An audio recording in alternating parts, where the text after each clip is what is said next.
you make sure all the microphones are a red light will mean they're on. Okay. Everyone should see the red button, red light. Okay. I would like to go ahead and turn it over to our administrative law judge now to start us off. Okay, Do we have to establish a quorum first? My bad. Okay. We do have to establish a quorum. I'm assuming that would be Jessica. Yes, I can do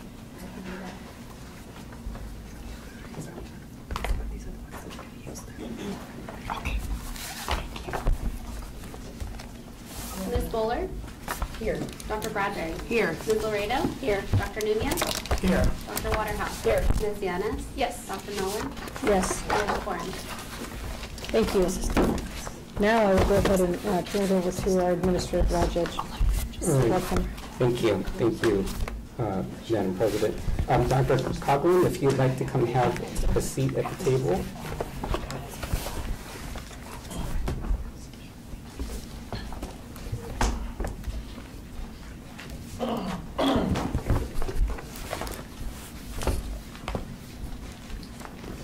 And sir, did I pronounce your name correctly, Coughlin? Okay, thank you.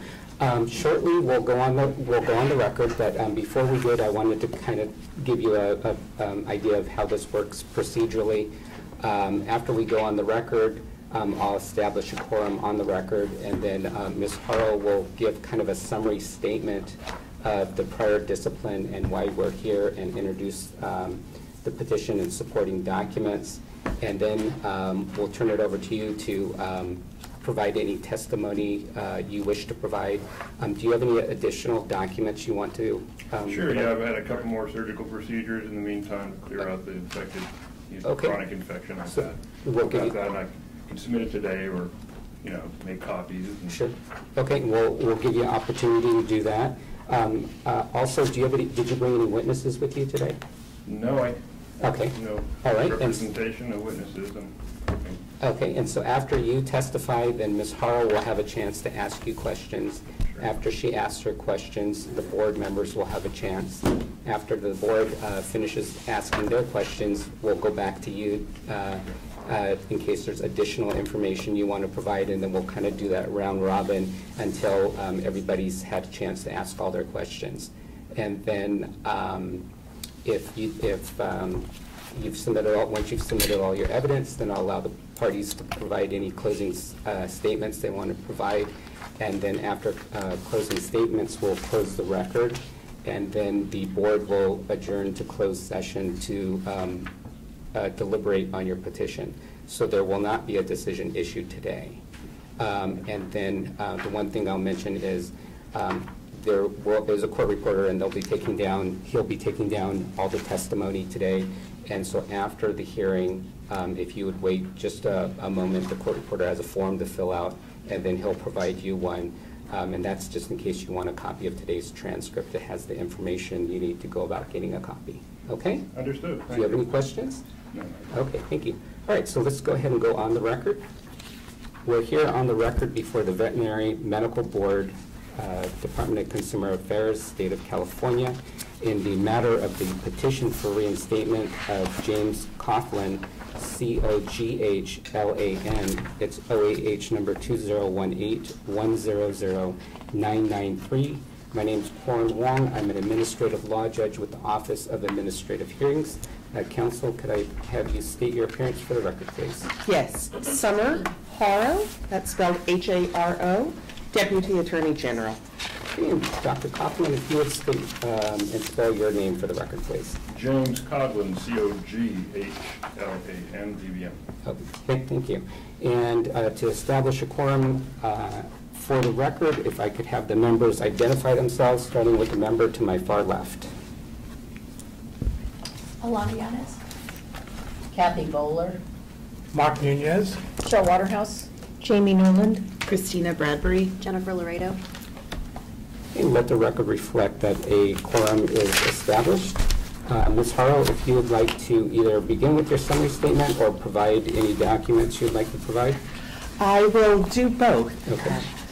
I am appearing on behalf of the Attorney General pursuant to Government Code Section 11522, representing the people of the state of California. I am here to assist the panel in fact-finding. My role is not adversarial, but is intended to protect the public interest. I'm here to ensure that the panel has adequate information from which to make a decision. I would first like to mark for identification and offer into evidence as Exhibit 1 the petition packet with accompanying documents. It has been redacted for personally identifying information. Board members and petitioner have been provided with a copy of the same set of exhibits, with the same set of this exhibit. And Exhibit 1 generally consists of the hearing notice for today, the petition documents submitted by petitioner.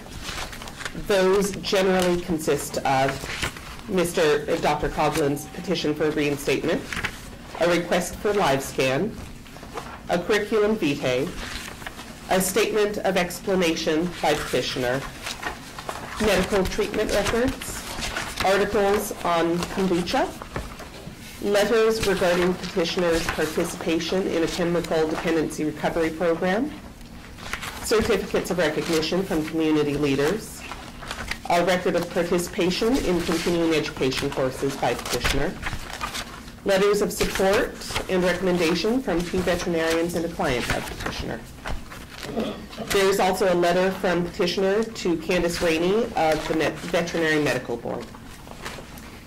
In addition to those petition documents that were submitted by petitioner, the Exhibit 1 includes the board's March 17, 2017 order of decision in board case number D, as in dog, 1, 2006-19, revoking respondent's license. Exhibit 1 also includes the first amended accusation and third amended petition to revoke probation in board case number D1, 2006-19. There is also the board's May 6, 2011 decision and order in board case number AV, 2006-19. And a November 5th, 2018 citation number 1819-6, which was issued to petitioner in November 2018. At this time, I offer this packet into evidence as Exhibit 1 and request that the medical treatment records for petitioner that are part of his petition documents be submitted under seal.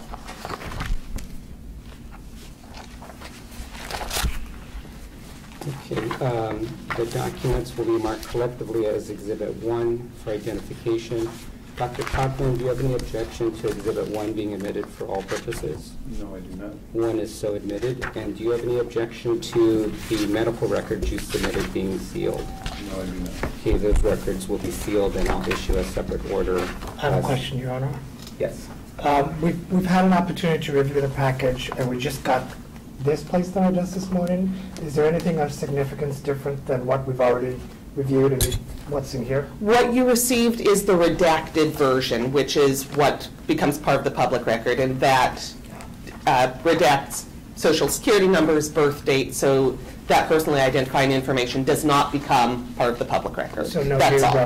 relevant information? No, there is Okay. nothing additional or omitted. Thank you. All right, and I did not indicate earlier, 1 is admitted for all purposes, and I will issue a separate sealing order.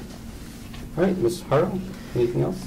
Yes, I'll now provide a brief summary of petitioner's license history with the board.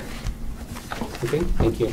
On September 1st, 1987, the board issued veterinary license number VET 9742 to petitioner. On November 20th, 1990, the board issued premises license number HSP 4414 to petitioner. In August 2008, the board filed accusation number AV 2006-19 against petitioner. In October 2008, the board filed amended accusation number AV 2006-19. That amended accusation alleged 16 causes of discipline against petitioner. Those 16 causes of discipline were for 2 convictions of a substantially related crime, one of which was driving under the influence and the other was driving without a license. Another cause for discipline was for furnishing dangerous veterinary drugs outside the veterinarian-client-patient relationship. A cause of discipline for failing to keep accounting of controlled substances. Another one for failing to display license. Another cause of discipline for failing to post notice of no staff on premises after hours. A cause for failure to post referral for emergency treatment after hours. A cause for having expired drugs. A cause for failing to document amounts of controlled substances. A cause for incomplete and inaccurate controlled substances logs. Account for abnormal use of controlled substances. Account for failure to reconcile drug inventory to controlled substances log. Account for improper placement of autoclave in surgical suite. Account for controlled substances not being properly stored. Account for failure to properly account for controlled substances. And finally, a cause for failure to report convictions on renewal application. In 2010, petitioner entered into a stipulated settlement of that amended accusation. In doing so, petitioner admitted the truth of each and every charge contained in that amended accusation, except for the following, which were not admitted. Petitioner did not admit that a board consultant found and concluded that petitioner had diverted controlled substances. Petitioner did not admit that he had not disclosed his DUI conviction on his 2004 application for renewal. Petitioner did not admit that he had falsely identified himself to a peace officer and failed to maintain vehicle insurance. Petitioner did not admit that he furnished dangerous veterinary drugs outside the veterinarian-client relationship. And petitioner did not admit that he had an abnormal use of controlled substances. The stipulation that was entered into in 2010 provided for the revocation of petitioner's licenses, stayed on 4 years probation pursuant to standard terms 1 through 12, and the following optional terms. That petitioner have a supervised practice, that he undergo a psychological evaluation, that he participate in a rehabilitation program for alcohol or drugs, that he comply with biological fluid testing, that he abstain from controlled substances, and that he abstain from alcohol. Further, respondent agreed to pay costs in the amount of $13,476, and a fine of $3,000. On April 6, 2011, the board adopted this stipulation as its disciplinary order, and that decision became effective on May 6, 2011. On November 1st, 2016, the board filed first amended accusation and third amended petition to revoke probation number D1 2006-19 against petitioner. The accusation, or the first amended accusation, alleged 4 causes of discipline for failure to maintain a veterinarian-client-patient relationship, for record keeping, for negligence, and for incompetence. The petition to revoke alleged 5 causes to revoke probation. Those were for failing to obey all laws, for failing to submit quarterly reports, for failing to abstain from the use of controlled substances, for failing to abstain from the use of alcohol, and for failing to submit biological fluid samples. In December 2016, that matter was heard by an administrative law judge. And on January 5th, 2017, the administrative law judge issued his proposed decision, finding that petitioner was subject to discipline for failing to establish a veterinarian-client-patient relationship, for improper record keeping, and for negligence. The administrative law judge also found that petitioner's probation was subject to revocation because petitioner had failed to obey all laws, failed to submit quarterly reports, failed to abstain from the use of alcohol, and failed to submit biological fluid samples as required by the terms of probation. On February 16, 2017, the board adopted the proposed decision as its order of decision, and that decision became effective on March 17, 2017. On November 5th, 2018, the board issued citation number 1819-6 with an order of abatement to petitioner because petitioner had engaged in the unlicensed practice of veterinary medicine in May 2017, in June 2017, and in September 2017. Petitioner did not appeal that citation, but he did pay the $5,000 fine. Petitioner is now petitioning to reinstate his license. Because the burden is on petitioner in this matter, I have no further statements, but reserve the right to question petitioner. Thank you. Dr. Coughlin, now's your opportunity to present your evidence. Do you wish to provide your documents first, or do you wish to testify first? Well, I guess testify initially. All right, so hang on, let me swear you in. If you could stand and raise your right hand, please. Do you solemnly swear or affirm under penalty of perjury that the testimony you will provide in this matter will be the truth, the whole truth, and nothing but the truth? I do. Okay, please have a seat. So now's your opportunity to provide your testimony. The one thing I would ask you to keep in mind is that we do have a court reporter taking down your testimony, and so if you would just keep the speed of your testimony at a slower pace so we can make sure he could get all of your testimony. And with that, whenever you're ready. Well, to begin with, I never tested positive for any controlled drugs. Nothing. Prescription-wise or off of prescription.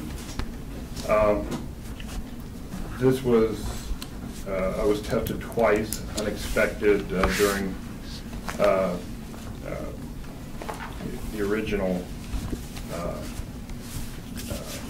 investigation, unannounced visits where I had been tested and I was negative.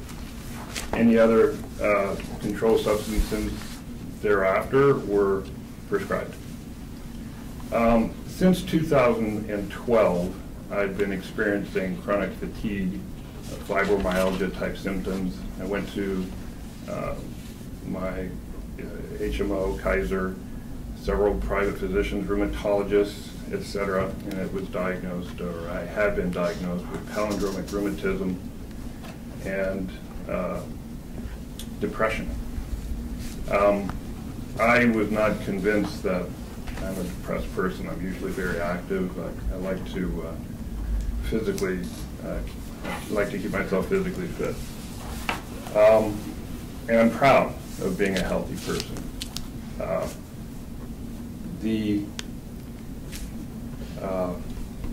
The diagnosis that I accepted was professional burnout. And this is by a private physician who's licensed to help individuals with my particular condition, a psychiatrist, psychologist, I guess, if you will. And I accepted a prescription of Adderall, which I think was my first mistake. Adderall was necessary because at the time I was under quite a bit of stress, not only keeping up with the requirements, today's requirements of maintaining the epitome of hospital management. I had 4 veterinarians working for me, open 7 days a week, extended hours. I just couldn't keep up with the workload. This is why I accepted this medication. I cannot drink caffeine. The strongest I can have is green tea, just because of various problems with being caffeine and irritability. Regardless, I felt better for a few months, and then started to feel that same a drag, that feeling that you just can't wake up. I felt as though my record keeping was starting to fail, and that I was acutely aware of just a decrease in my performance. Over the years, I've been inspected. My hospital has been inspected several times, and I can remember one of the inspectors, Tina Cleveland, saying this is one of the nicest hospitals she's been to, cleanest, best organized, etc. I've had a lot of compliments from many people regarding my management skills at the animal hospital. I did make mistakes, though. I took certain things for granted. I did not, in the original case, I did not keep up with how I was supposed to,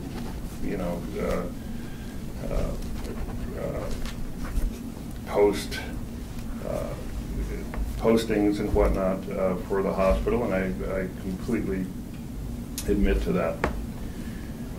Getting back to the health issue, I started myself on a diet, very low carb. I wrote a book called Paleo Pet that had to do with probiotics and low carb diets as a result, but basically it was a translation of what I discovered in human medicine to affect pets, and that should serve as part of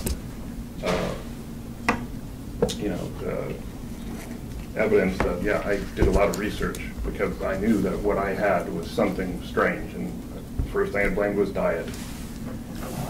In all this time, nobody ever mentioned kidney stones, and I've had kidney stones since I was 22. I've got a bottle full of them. I pass 2 to 3 stones a month, no matter what I do, no matter what diet I'm on. Several times I tried things that clients who were doctors and whatnot, health people, had recommended, and one of the things I did was try a kombucha that had a cranberry and green tea in it. Kombucha is interesting because it's a beverage that contains certain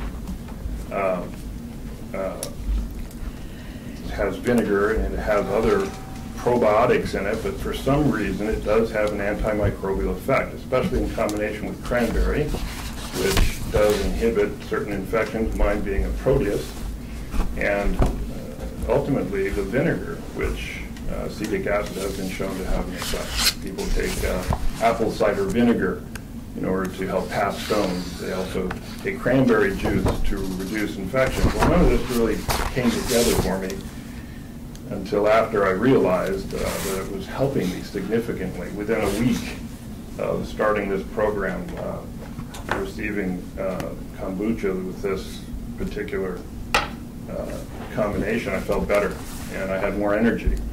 And I was committed to it. I told everybody that it was the best thing for kidney stones. I hadn't passed this kidney stone for 3 or 4 months by the time I realized that, this stuff had changed my life. And it sounds bogus. I mean, it really sounds like, oh, he's just making an excuse to drink something. But I honestly will sit here and tell you that I was committed to it because I knew that it was something that was helping me. When I tried to communicate that I was drinking kombucha and I was doing it regularly, I was not very rational in my choice of pursuing basically I made a mistake in thinking, well, the board should allow an exception for this amount of alcohol because it's minimal. I have to admit that when I went through severe kidney stone attacks, I would drink. I would add cognac to it, and this was completely illegal. I'll admit it. It was against what I had been recommended by the board, but I'm not one to take opiates. I do not like Valium. I do not like, I'm not an alcoholic per se. The very first DUI I received was when I was on my way after drinking a beer at an Oktoberfest on the way to the hospital because of a kidney stone attack. I got in an accident, I got a DUI. It was for the lowest percentage of alcohol, and I was submitted from there went directly to the hospital where they tested me at the time. So it was a misdemeanor. At the time, misdemeanors are not something that needed to be related on your license. Only felonies at the time were to be reported to the board. So I basically thought that was okay. Nobody had mentioned, well, it's a misdemeanor, but it's a DUI, which can affect your, and I called several people and got advice, should I report this? Well, if it's a misdemeanor, no, you don't have to report a DUI. All right, back on topic. So I went about things wrong. I had a dependence at this point on kombucha, which had alcohol. I would not do the non-alcoholic version because at this point I was brewing it myself. I received a SCOBY, which is a kind of a mat from the person who was making it for me originally, and I started brewing my own. And there were different strengths of it. If you leave it, if you add more sugar, as long as you keep it within reason, you can adjust the alcohol level. But I freely admit that I was consuming it. I thought it was for my health. But I also freely admit that there were a couple of attacks I had that were just extremely painful, and naproxen wouldn't cut it, and I drank. And that's why I have to say I really appreciate the board's intervention. And I'm being completely honest here when I say that if it weren't for having my license revoked, a slap in the face, losing my life, losing everything, I would never have been as healthy as I am today. After my license was revoked, I stopped everything. I didn't have to perform. My hospital was closed. I just wanted to get healthy. I'm a surfer. I like to jog. I do kayaking. So I just want to get back to my healthy routines. So I stopped everything. I felt like crap. I really did. I stopped the kombucha. I stopped everything. And next thing you know, I was coming back from a beach visit in San Onofre, and it literally started breaking out in horrible sweats, had a horrible fever. Later on that day, went to the emergency room, 104 fever, had an infection. They diagnosed me with a urinary tract infection, but at the time didn't put the kidney stones along with the infection. They thought it was more prostatic, at my age, I guess, it's more common. Make a long story short, as you can see in the medical records, I had several more infections. They kept coming back. They put me on antibiotics. They'd come back. I started to feel better. I felt great after the antibiotics. But then when they went away, I started getting more bleeding. And the next thing you know, a fever would come up. So since that time, I've had 5 surgeries, 1 intracorporeal, where they use a laser lithotripsy to break up stones, and 4, I had 1, got 3 more there, and this is all in an effort to break up the stones, which are a nidus for infection. This is why I've had chronic fatigue. This is why I felt like crap. This is why I had to be put on, put myself on Adderall literally to function. It was a horrible time of my life. And if it weren't for the board, I would never have pursued, I guess just things fell into place where, perchance or by God, I was able to find out that this was a horrible infection that could have cost me my kidneys in the end had I not been, given this opportunity to really figure out what the heck was going on. I didn't trust doctors because doctors would never give me a proper diagnosis. I said, there's something wrong. I'm not like this. I'm not this kind of person. I don't get chronic fatigue. I'm healthy. But in the end, now I trust doctors implicitly because they're working their butt off to get rid of every single stone. This is why I'm having repeated lithotripsies. And the lithotripsies are have been successful. They've concentrated on the left kidney, and February 1st, they're going to start on the right kidney. As you can imagine, the stones are dense. I've had them for many, many years. I've had pain for many years, but I've just taken it, I've just ignored it. And now, gosh, I feel great. I'm back in the game and actually enjoying the time off, but really wanting to get back to what I love, what I was born to do. The reason I did not settle, and I mean I could easily have settled, with a very generous offer by the board, time served, just basically 1 more year probation just to prove something, and that was generous, I'd have to say. I declined it, and I declined it because I believed that I was in the right,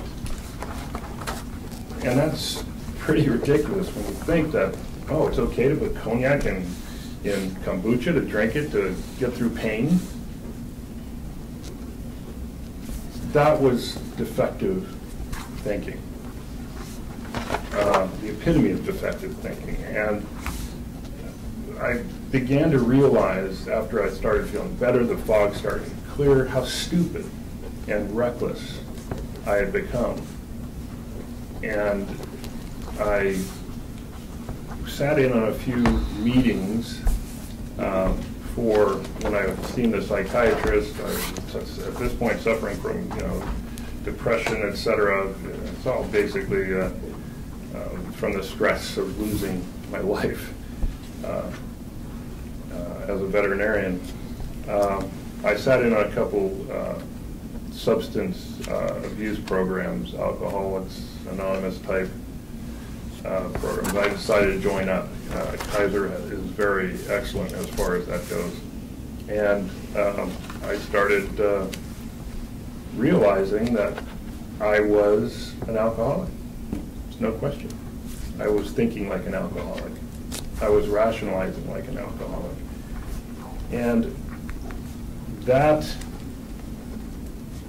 to me, just showed that I'm not as strong as I thought I was.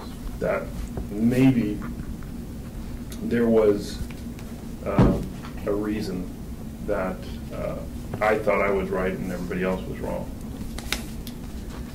Ultimately, I graduated that program. I got my year chip in my birthday, June 27th. I'm attending AA meetings Wednesdays and STAG on Fridays. They're 12 by 12 meetings. On Fridays, I also go to Celebrate Recovery at Saddleback Church. I do not have a sponsor, but I am available for sponsorship. And I like the new me. So basically that's it. I did not settle, and that was definitely a problem with thinking, and I explained that in my petition, why I thought I was right and I should be made an exception is actually clearly spelled out, that type of thinking, in the second step of the 12-step program. So, regardless, I am here today hoping that I can get a second chance and feeling a lot better. I do have 2 more surgeries to go, like I said, February 1st and another one in January. I'll submit the paperwork. I have copies. I don't have copies, unfortunately. I just have the original that will clearly show that I've had these other surgeries. We're probably going to end up with 6 or 7 anesthetic surgeries to get rid of this infection. That's about it. Any questions? Okay, Dr. Coughlin, before I turn it over to Ms. Ms. Harrow for any questions, you mentioned you had documents you wanted to submit. Yes. If you would submit those now in case people have questions about them.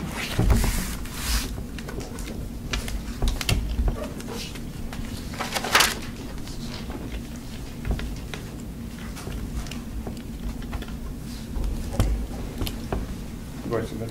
Okay, and why don't you give them to Ms. Harlow to take a look at? And do you have copies of them? No, I didn't. I didn't know I'd need to submit something.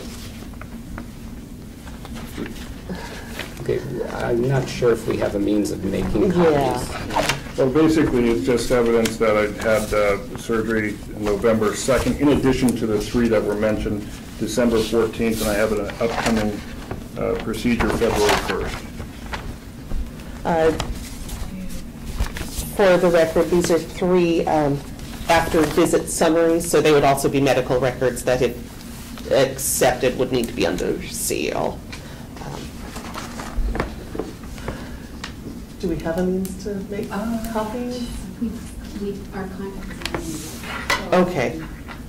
Okay, and so are these documents you could submit, or do you need copies for yourself? I don't need any copies for myself. I honestly don't have an attorney. I was not advised that I need to make copies, et cetera. I didn't know how this was going. I've never been in a board meeting before. Sure. I apologize for that. However, they are basically originals from Kaiser, which I thought should suggest that they're authentic. I don't have a problem with these, so long as they're under seal, if Dr. Coughlin is fine with these becoming part of Sure. the... Okay, yeah, if that's what, if you're okay with that, I could accept them into the record, and then I could, the board members could look at them during deliberations. Okay. Thank you. You'd submit them. All right, so let's go ahead and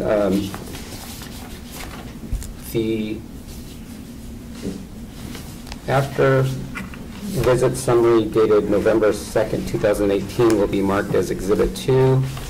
The after visit summary dated December 14th, 2018 will be marked as Exhibit 3. And then the January 22nd, 2019 after visit summary will be Exhibit 4. Ms. Harlow, any objection to Exhibits 2, 3, or 4 for all purposes? No objection, just ask that they be admitted under seal. Okay. Dr. Coughlin, any objection to Exhibits 2, 3, and 4 being sealed? No. Okay, so 2, 3, and 4 are admitted for all purposes, and they will also be subject to the sealing order. Okay, so they'll be received into evidence for all purposes. Ms. Harlow, cross-examination? Yes. Dr. Coughlin, you said you got your 1-year chip. Can you tell us what your sobriety date is again? June 27th, 2017. Congratulations on that. You mentioned also that you had closed down the hospital after the license and permit was revoked. Can you tell us what date the hospital was closed? Gosh, not exactly. I believe it was within a day of the notice from my attorney that once I was out of town, but once I received the notice, it was shut down the following day. Was that the 17th Street Animal Hospital? Right. Is that a building that you owned, or you personally owned it? Do you still own that building? Yes, it is. When you closed the hospital, did you remove any of the signage? No, I did not. Have you removed it since that date? No, I had planned to sell the practice, and I tried to get the premise permit under another veterinarian, because the veterinarian that wanted to buy it, they didn't want to put their name on the premise permit. I was not allowed. Somehow the board or somebody decided, well, we're going to keep it closed. So I knew that I was going to try to get back into the business. And since I just thought it was fate that, well, I'm supposed to go back to work one day. I did not remove any signage because I was not, it was not requested. I had the telephone number in operation because, and the reason I was actually cited for practicing without a license was because I was told and subpoenaed by Tina Cleveland or the office of the DA that I had to have somebody there to get medical records, copies, etc., and that I should be dealing with my clients. I just assumed, well, I need to be there because I've been closed for several months, just shut it down. But the next thing you know, I get notices that my clients are complaining of. We were giving records out, but I didn't have somebody there full time. And now I do. Okay, so just to be clear, there is a phone number still associated with that hospital? Right, for clients to call for records. Is there another way can you walk us through how clients get their records? They call, leave a message. Sometimes they come in and visit. When Pauline is there, she's there's a groomer next door that's been there for 30 years, so 20 years, 25 years. Everybody knows they can walk in if her car is there. So she gives records up, and they leave messages as well. Is there any signage on the building informing former clients that the practice is closed? Yes, there is. In fact, we've never had an open door. Since it was closed, we've had a closed sign on the door, and without any recovery.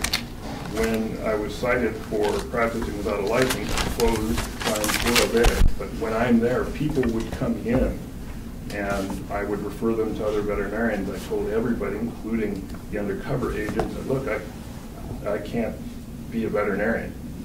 I just can't practice. I can't help you.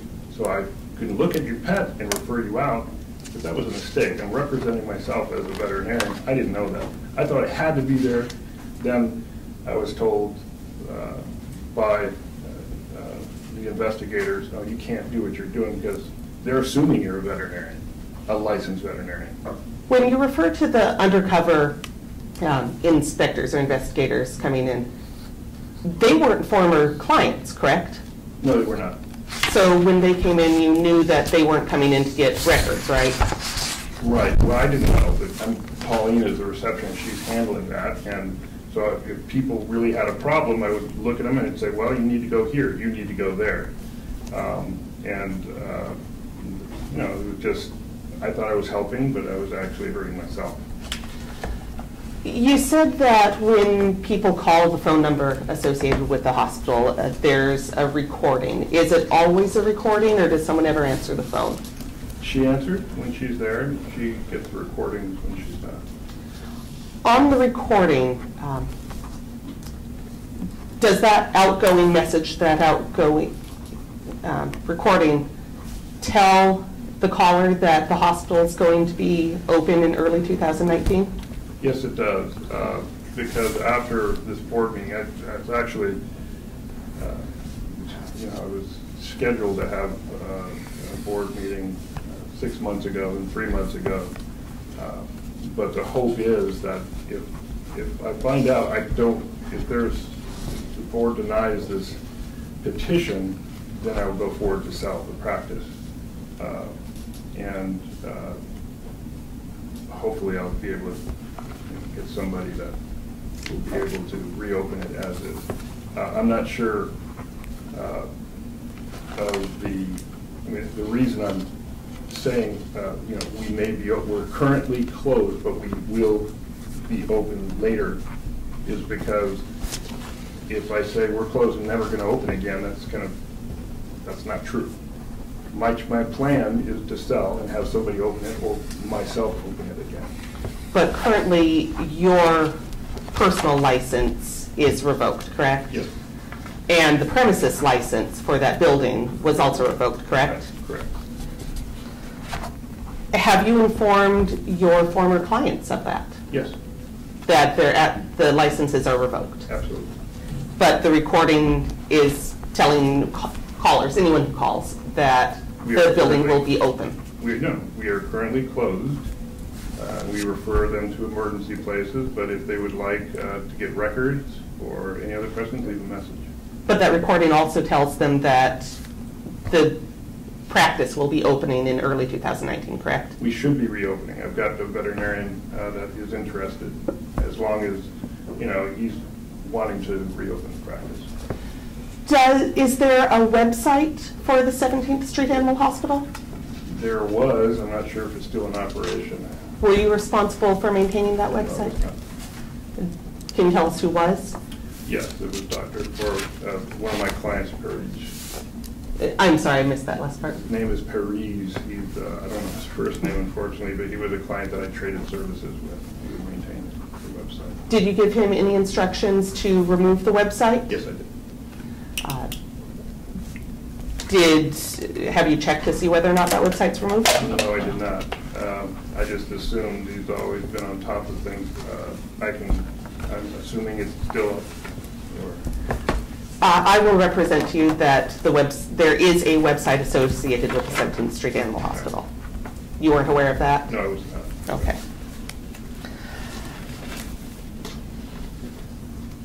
Do you acknowledge that one of the reasons your license was revoked, in addition to the alcohol, but another reason was that the ALJ found you had been negligent in the treatment of an animal while you were on probation? No, I was never made aware of that. I was dealing with an attorney at the point, but in my defense, I don't think I've ever been negligent in the treatment of any pet. Never lost a pet, from anesthesia. I've never been, accused of malpractice, and the reason I don't have an attorney to this day is because I think there's a large gap between operational procedures, and I felt stymied. I felt like I was being directed toward, oh, you can't say this or you can't say that. I just want to be honest and open as when representing myself. So are you saying that, as you sit here today, you're not aware that one of the findings the ALJ made in that 2016 hearing was that you were negligent in the treatment of a dog? Honestly, never knew that I was negligent. I would definitely have question asked. If it was for one particular case that I'm aware of, I was not the primary care provider, the primary veterinarian. There was another veterinarian involved. As with all these complaints, none of them originated from my personal cases. They were by other veterinarians under my employ that were later let go for, not being, proficient, let's say. However, the negligence, I would have, again, unfortunately, I never heard back from my attorney regarding that accusation. You were provided with a copy of that 2017 decision by the board, right? Yes, I never, but it's out of, I concentrate on other things, and it was, the legal jargon and whatnot. I typically just concentrate on certain parts of it. They're repetitive in that they'll say, well, he's negligent, but he wasn't found, et cetera. So it never really registered that I was found negligent of a case of mine.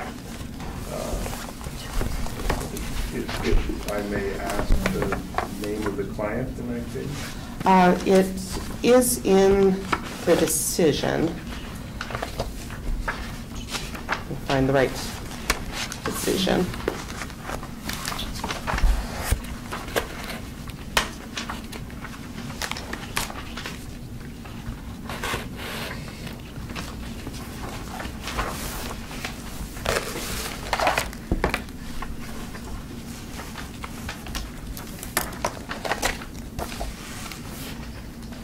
For the board's reference, we're looking at the order. Yeah, the order of decision that was issued on February 16th, 2017. The patient's name was a dog named Hestia in June of 2013. I would encourage veterinarians to review records, that record in particular, because I went over and above trying to correct a misdiagnosis by a veterinarian under my employee, Dr. Moorhead. He misdiagnosed the condition, and I had to take the case over. I was extremely, I used advanced methods to detect an abscess, or what was thought to be an abscess that turned out later to be a cancer. And this was imaging techniques that are used in human medicine, out-of-bore contrast that are injected by catheters, flush, etc. And for me to be accused of negligence on that case is kind of indicative of why I deeply regret not settling, because when you go in front of a judge, and as I did,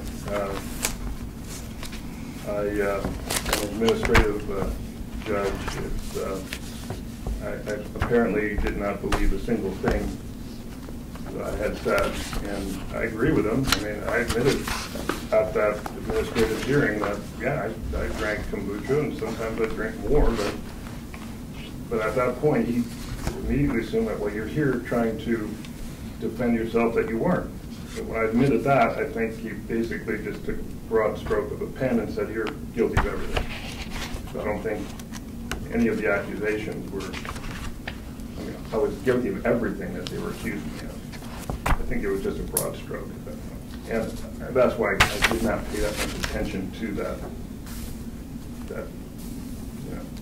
that paperwork. Do you acknowledge that another one of the reasons the license was revoked was that you failed to properly maintain medical records while you were on probation? That was one case. I had an entire, I was proud of my medical records up until that point. There was one case that was 6-7 years before that they said you did not write down a temperature, I believe. I'm not quite sure. There was you didn't write a temperature or pulse, but I had temperature, pulse, and weight.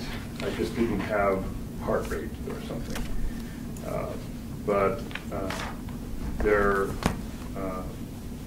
the reason that if I ever get to practice again that I'll be a solo practitioner is because I like things done a certain way, and every mistake that's ever been submitted or complained to the board has been because of associates.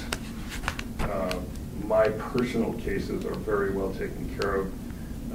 As evidence, I had a veterinarian that was overseeing, the probation, requested that I have a veterinarian review my records, and she was always very impressed by the way they were kept, as can be probably seen in her reports to the board. So basically, I got in trouble for having my name on the premise permit and having at one time 5 other veterinarians work for me. I'm responsible for everything, and it's just difficult, especially when you're not the only one. Do you acknowledge that you being the permit holder and the license holder, Absolutely. You were responsible for all of the practice? Absolutely, and I take responsibility for that. Do you recall seeing and diagnosing a dog that came into the veterinary at the 17th Street Animal Hospital in October 2018? Seeing a dog that came in with a heart condition. A dog with a heart condition? Yes. Was it a puppy or an adult?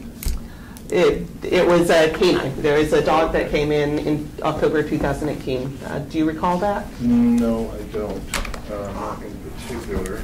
I had a list of some patients I referred, but no longer have that. I thought unfortunately, I don't have any information regarding that. Okay. I saw a lot of people that I referred out. They would come in asking for their records. They would bring their pet with them. I said, look, I can't practice veterinary medicine. I can only refer you out. And sometimes I would listen to the heart. But not one client was under the belief that I was a licensed veterinarian. They all knew that, and I told them straight out, I cannot practice veterinary medicine. Maybe I didn't say to everybody I lost my license. I said, well, I don't have a license right now. I can't practice veterinary medicine. I'm very limited on what I can do in town. I'm sorry, go ahead. I'm sorry. How much time do you spend at the 17th Street Animal Hospital building? Not anymore, no. Ever since I got the investigation, ever since I refused to go in. I don't even go near it. I didn't because I was not aware. You know, it wasn't until I was told, you know, there's so many, you know, so many gray areas that, you know, I was told to be there to be able to give records out to console with the clients. I mean, basically, I get handed a you know, paperwork that demands that I'm there, and at the same time, I can't be there. So it was very confusing for me. So when people would come in, there was not a single person, and I can, you know, I'd be very surprised if this is not true, that was not fully aware that I lost my license, that I could not practice veterinary medicine. Before you got the citation, which was in November 2018, approximately how much time did you spend at the hospital? Well, honestly, it was just on Saturdays I would come in, and that was for, you know, there on Saturdays for, I think, Wednesday one time, and Saturdays, I would say 3-4 hours a week. The rest of the time, Pauline would take care of it. But I was not there for months at a time. I traveled. I had some business to do with the publication I had, and I had to go to Europe for a month, and I was not there. Given that there was a finding that you had violated probation, and that was one of the reasons the license was revoked, and that you recently were cited for the unlicensed practice of medicine, what assurance can you give the board that if your license were reinstated or you were granted license with probationary terms, that you would comply fully with the rules and regulations for that license or probation terms? I would be willing to do anything, and to prove that I've learned my lesson.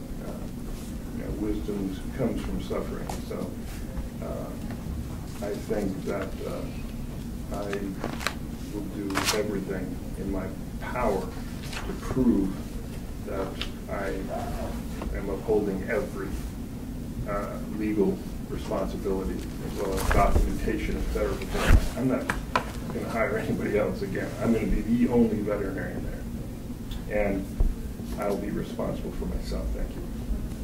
Just a couple last questions. Do you have any criminal convictions that the board is not aware of? No, I don't.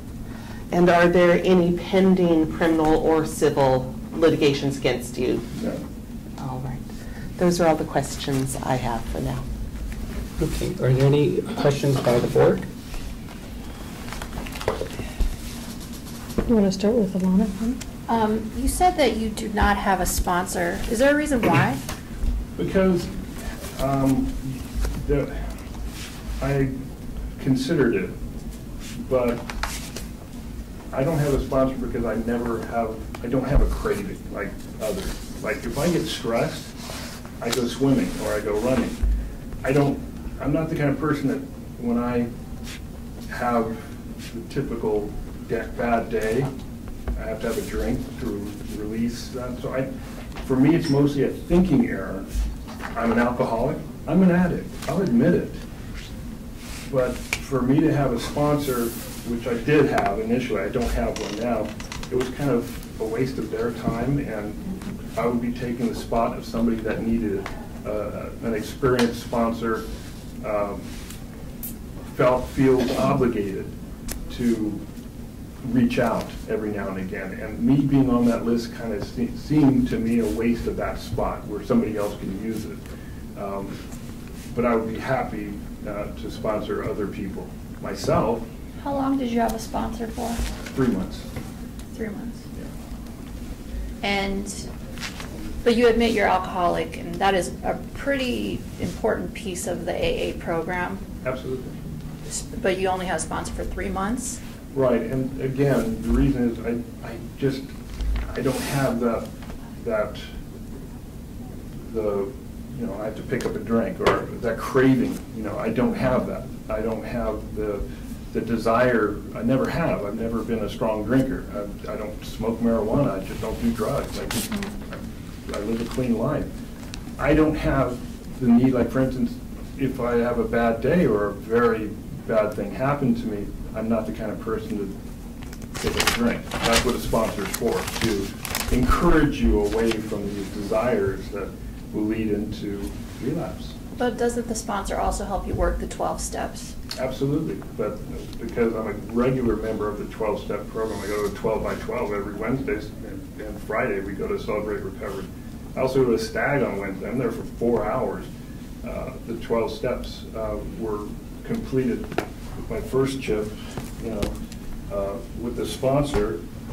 This is the 3-month, and I have my 1-year chip, etc. And I'm proud of these. That's when I wrote my letter to, like you're supposed to apologize for people you hurt. I wrote a letter to Candace Rainey, and I realized and thanked her for her patience with me, and I apologized for my behavior, being that I thought I was right and everybody else was wrong. And that apology was sincere, so I did work those steps. But I'm still working. We never quit working. And the thinking issues are, my nemesis. I have to realize that, no matter that I do have a tendency to be a little bit, I'm right, you're wrong. There is a thing of being a dry drunk, right? Absolutely. You don't drink, but you behave in a narcissistic manner, and you got to be right all the time, and so I just do have some concerns about some of the questioning that the attorney just did about the website. How do you not know that the website is still up? That's a big issue. How do you not know the guy's first and last name?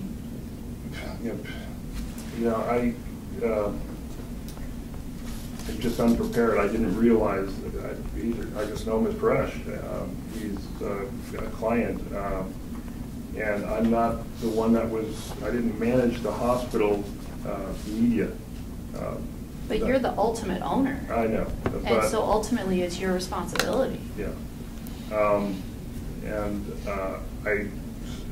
Had I been made aware that the website was still open, I would have taken every opportunity to close it.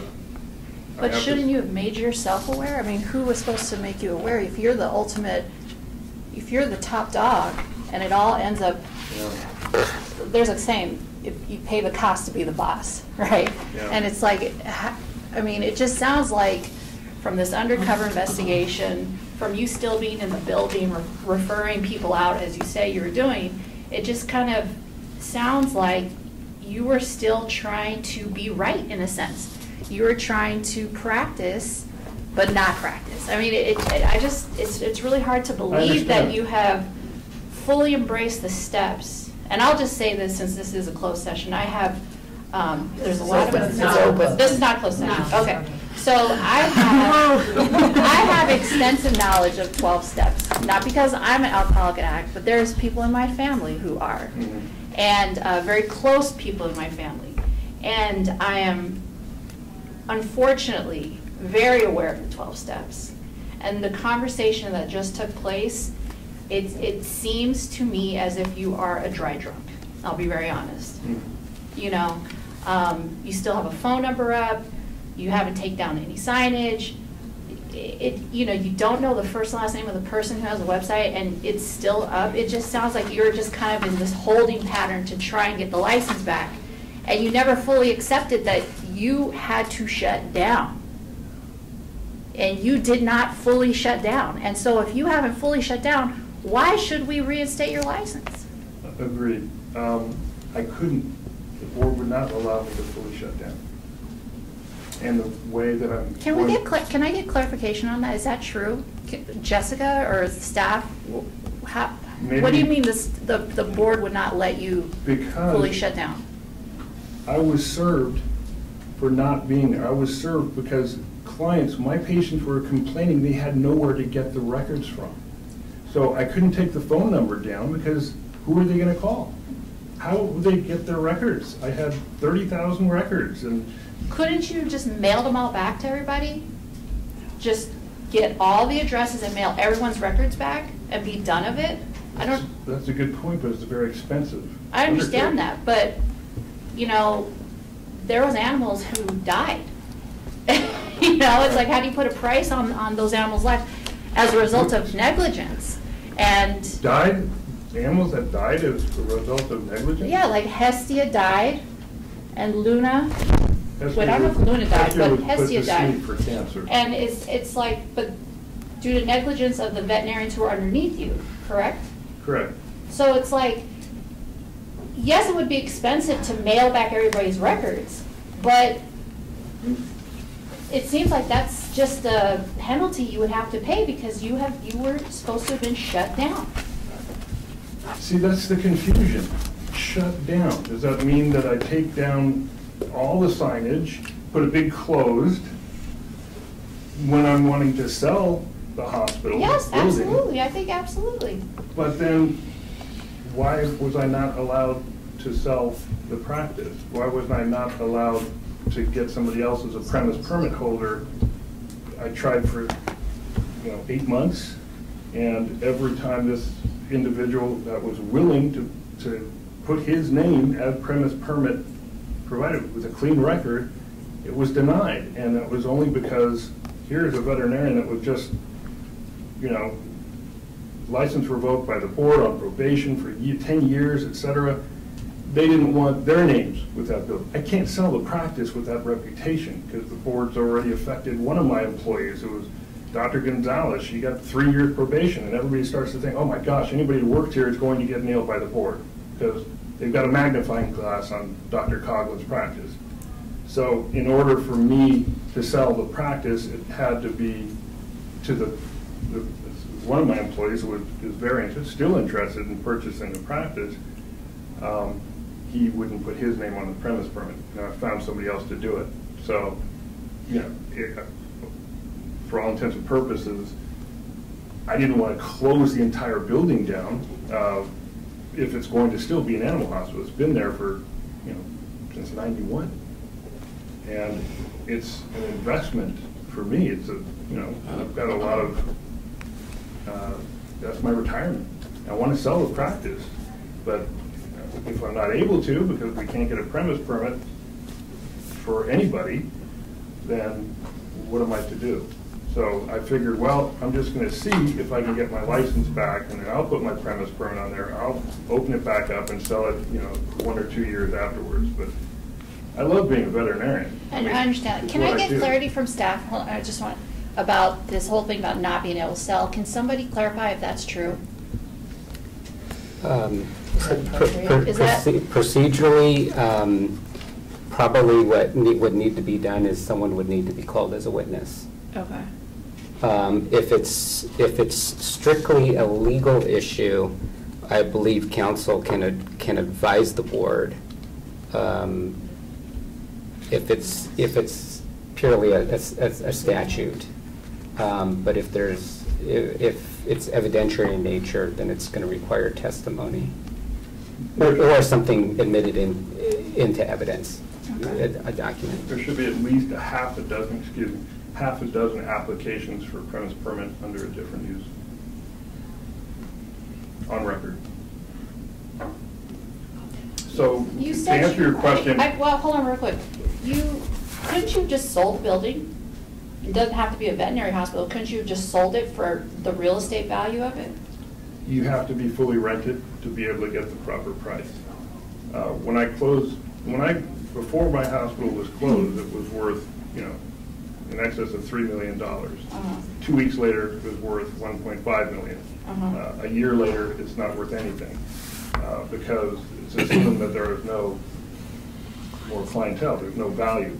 They don't regard any of the equipment. I've got $2 million worth of equipment, the latest technological equipment at my hospital. It's all worthless now. So You could sell for me to that sell the building, equipment to other hospitals or other clinics. Well, no, it's 50% of the building is the animal hospital. And there's a pet groomer and there's others. So if I were to sell the building, basically it's got no tenant. So I wanted to sell, it's an animal hospital. But it's still real estate. There's still value to real estate. Yes, but Storefront property, correct? yeah, but as far as losses go, there's a certain economic sense to actually opening up an animal hospital by somebody somewhere, opening it, having it fully rented before you sell the building. Because without it being fully rented, it's literally 50% discounted. No bank will loan on an unoccupied portion of the building, in other words, commercially. All right. I don't have any more questions. I was going to ask the sponsor question, so I'm glad Alana did. I just find it very troubling after working so hard for your education and a license, having a practice that I'm still very surprised about not actually having read these, the revocation, the order from the court, the ALJ decision. I'm just confused about why, and that's not a question I don't think you can answer. But it's very strange to me. So anyway, but I really otherwise don't have any questions other than that.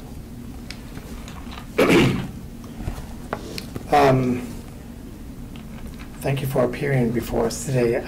I know how difficult it must be. At this stage of the game, though, our job is to determine if your rehabilitative efforts are sufficient enough to grant you back your license. So it's not a matter of retrying all the reasons why you got here in the first place. It's a matter of finding out if you've made enough of an effort to rehabilitate yourself. And in that regards, I've heard a lot of positive things. I'm very happy to hear that you finally found the underlying cause of your medical condition and you're taking care of those nasty stones that seem to be the nidus of infection that's led to a lot of problems. So congratulations on that. I hope your right kidney turns out as successful as your left kidney. You didn't hesitate for a moment to give us your sobriety date. I think that's an important part of recovery for alcoholism. It was June 27, 2017, and you brought your chips. You regularly attend AA meetings, which is also a very positive sign. I would have loved to hear that you had a sponsor, but I also recognize that, maybe a sponsor is not for everyone. But it would have been a perfect thing for me to hear if you had a sponsor. Two other points that I'm considering to determine your level of rehabilitation. In the year that you've been without a license, how many hours of CE have you attended? I attended the veterinary conference in Las Vegas. I think that was, it should be toward the end of, I don't remember the exact amount of hours, but it was kind of embarrassed to go to local events. Salespeople don't call me anymore, and I don't think it's legal for me to attend veterinary events being licensed. It's legal to go to any veterinary events. I got so upset, like I said, when I realized that I'm being accused of practicing without a license and all of these gray areas and you know. I hear you. I hear you. It's very difficult, Yeah. so I just stopped. But I hear you, and, you know, Southern California is a big, big city, and there's tons of local chapters all over the city. If you don't want to run into people that you don't know, you can definitely drive to different parts of LA to different chapters, but. 57 hours to answer your question. Okay.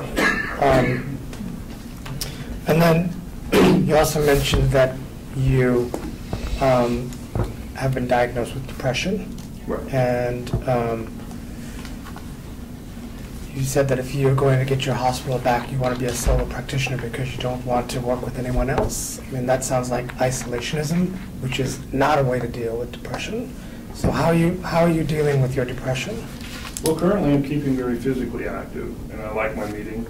I don't feel as, you know, affected when I, you know, go to, for instance, a Celebrate Recovery. I mean, I've got a family of people that are outside of my, you know, my personal family that I hang out with now, and it's fun. It keeps me going. And I say that in all honesty, I've developed a lot of friends, and ironically, one of them is a veterinarian. Of course, I can't say the name, but we talk, and that's important. By wanting to practice on my own, I just don't want to be responsible for other people's mistakes, and I think I've paid for other people's mistakes in the past. Now, you know, a year before I lost my license, I remember distinctly telling a veterinary friend of mine who was coming to do surgery, I said, you know, the happiest I ever was when I was a solo practitioner, and I only had 4 employees. And that's what I want to get back to. And I said that, and, you know, a year later, here I am without a license, and that's what I'm looking forward to, being, you know, the head honcho responsible for everything. And that's, to me, it's not so much isolation, because my employees were my life. I had 30 employees, and they were my family, and I hope to get that back. It's just that I still sting for, you know, trusting other veterinarians. If in my practice, because I do things a little differently, I think, and I care for the patients in a different way. You know, these patients that they come to me, I've known their parents, I've known their children. It's a complete family thing, and if because I do things a little differently, I think other veterinarians are more likely to be reported for the least little mistake. Okay. That's my worry, is that, you know, what has been reported to the board were shared cases. And one I'm finding that I've been accused of being negligent on, and I'm sorry I did not read that. It was, you know, after I went through everything, I didn't want to read anything from the board. I didn't want to read anything from my attorney. You know, I depended on her to tell me, look, you got to shut down. Look, you got to do this. I was so put off by everything, not out of spite, but more like, I don't want to read another accusation. I'm tired of it. You know, I've been going through this for 10 years. I've been under the guise since 2006. That's classical depression. And that's what I learned later on. It was, you tend to want to isolate yourself. You're absolutely right. And it's when you're, as I am, I have a lot of respect for myself. And to see this, that I've lost everything and I'm being told to dismantle everything, it does cause worry and anxiety that does lead to loss of sleep and depression. And that's exactly what I experienced. Thank you, and please continue to take care of yourself.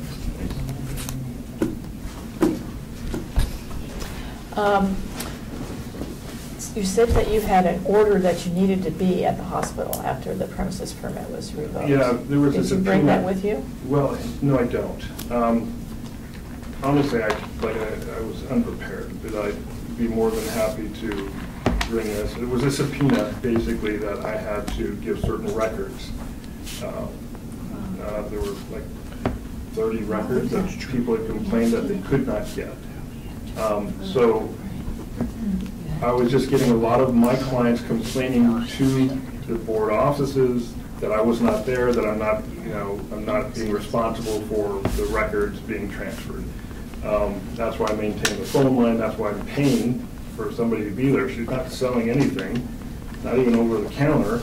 She's just there to take care of clients' questions and help them get referred to other practices. And then you made a statement that you weren't allowed to sell. Well, that's I don't know. All I know is that. I find that hard to believe. Yeah, it was, we tried to get a premise permit for somebody to get a premise permit for that facility, but they were always denied. And I have no idea why. And I didn't pursue it anymore. And they applied under their name instead of your name? Yes. I can get that information and, but there were at least 5, maybe 6 applications that were all rejected.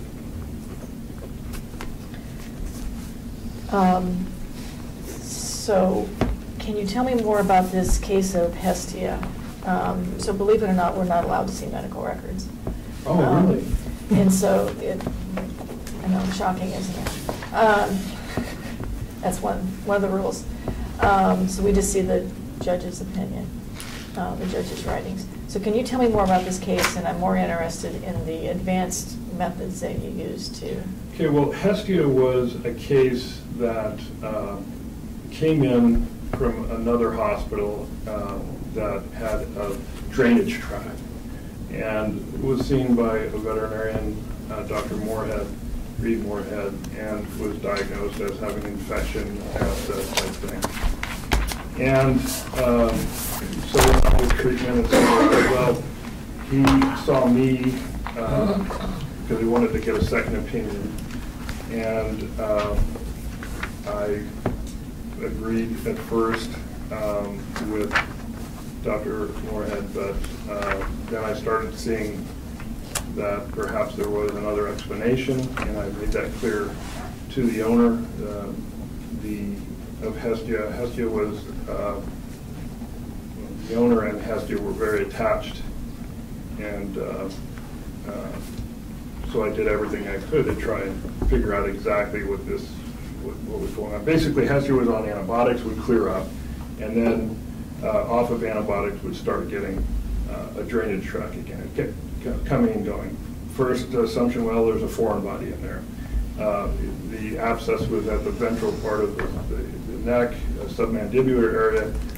Dr. Moore had originally said, oh, it's a salivary gland issue, and I said, no, it's deeper than that. So what I ended up doing was using, first I used fluorescein stain and endoscopy. I have an acne endoscopy.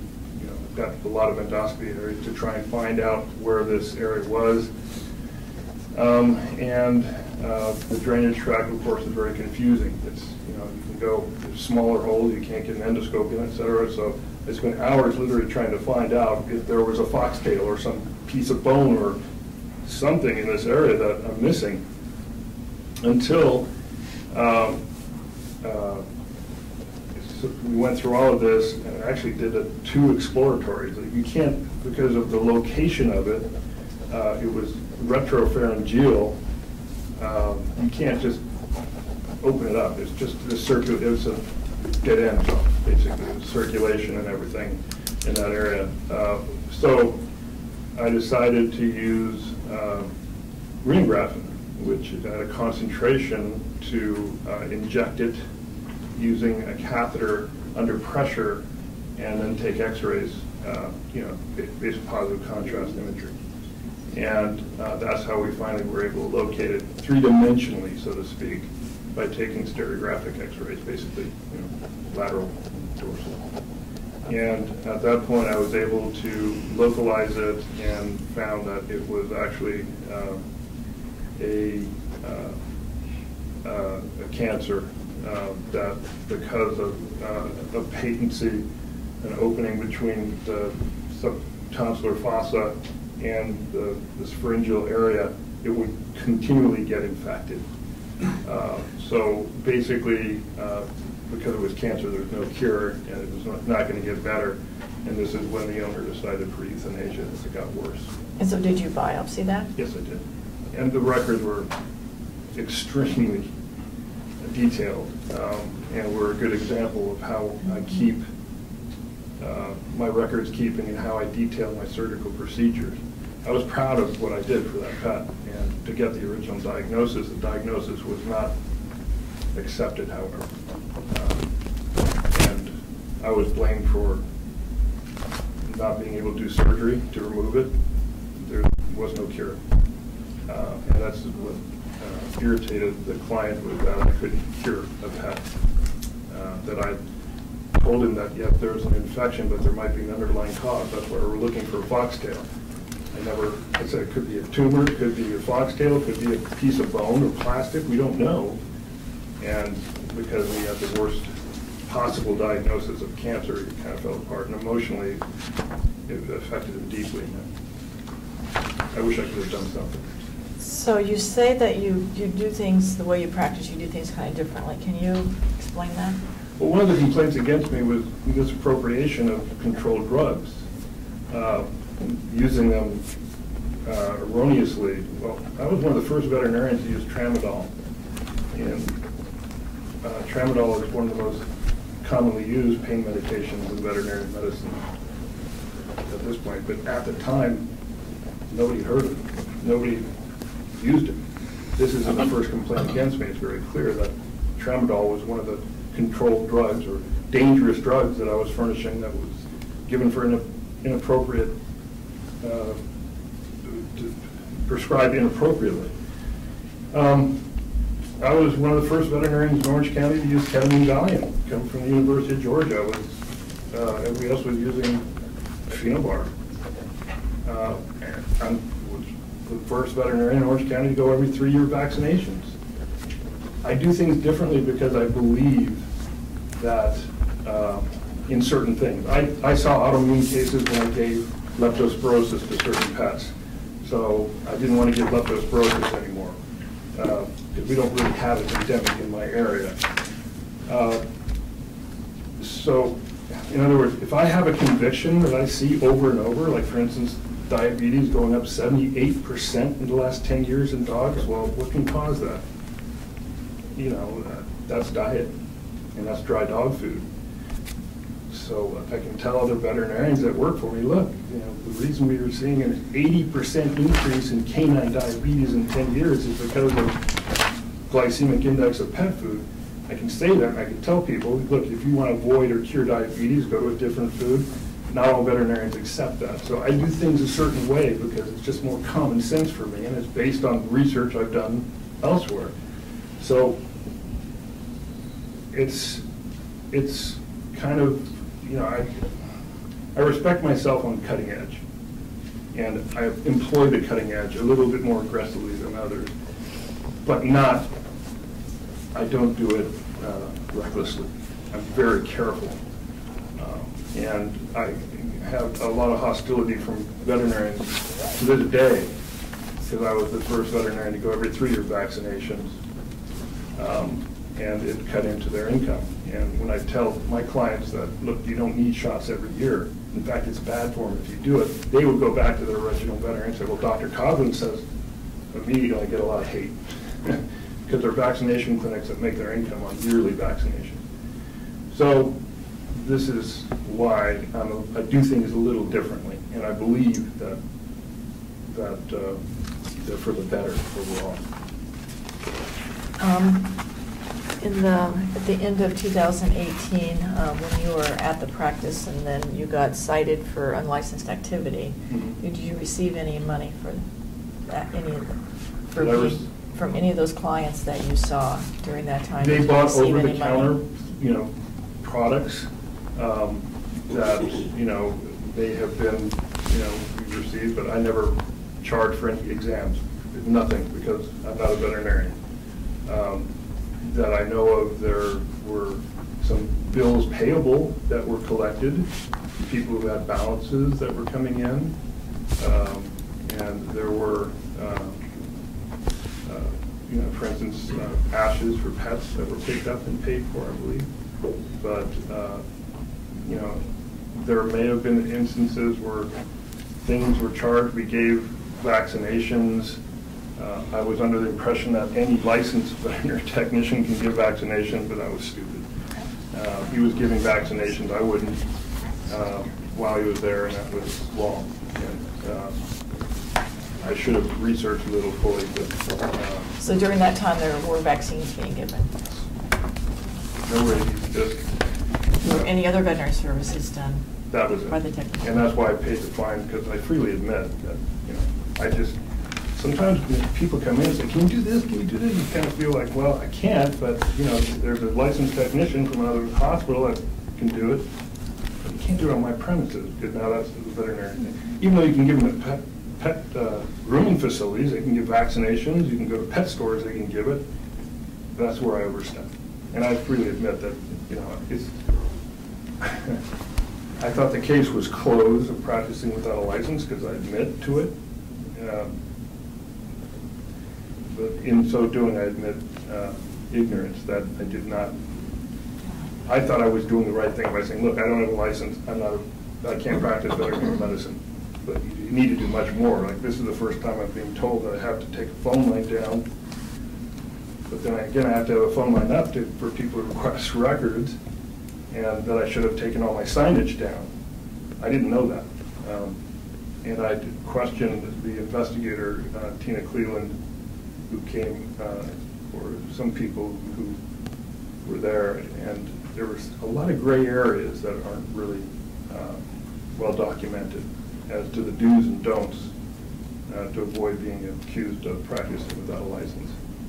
But I'd honestly assumed that that matter was closed since I paid the fine and admitted guilt. That's my question. Okay. Thanks for appearing here in front of the board. I do have a couple questions. You mentioned earlier that you did contact your clients and to tell them that the practice was closed. Do you remember when you did that, and perhaps how? Well, anybody who calls is told immediately that we're looking to open it again under a different name, or to have the practice open, because it is integral to the community. You can see the community building awards we have. It was the mecca of veterinary medicine. We did free parvo clinics, etc., where everybody, it's kind of a center.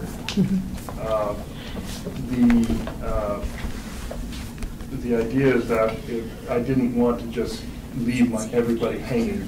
And so anybody who contacted us, we're told, and that they can get their records that we're closed. But I never I never said, oh, we're permanently closed.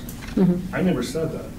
I thought for sure I'd be able to open a practice, or sell it at least, to where we can have a veterinarian there, because it has been the center for veterinary medicine in my area. It's a bilingual facility, and it's reasonably priced, and it's very, you're open 7 days, everybody was there.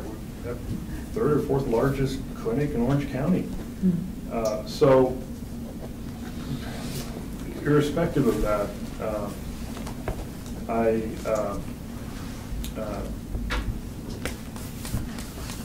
to answer the question, I left it as is to let people realize that eventually it's going to be there again for you. I mean. So you mentioned that then the period, was there a period ever when the phone line was stopped, or was it continuously? Continuously. Okay. That makes me curious. How did you have so many client complaints about records if you never really stopped that phone line? Because this phone line's been on, yeah. But when I first lost everything, we closed down to where we had nobody and nothing for several months, until we started getting complaints, and I was subpoenaed to produce records. And after I talked to the investigators, they said, well, someone has to be here. You can be here, but you can't do this and that. And basically it was redirection of clientele, I thought was my responsibility. So But the period when, there was a period when the phone line was stopped, no one was answering the phone? Correct. Okay, For several months. okay. Let's see, she has that question. It is great that you know your date of sobriety. Have you had anything to drink since then? No, ma'am. Have you had any kombucha? No. Okay. No, Nice. don't need it. Okay. I do drink apple cider vinegar though, Okay. twice a day.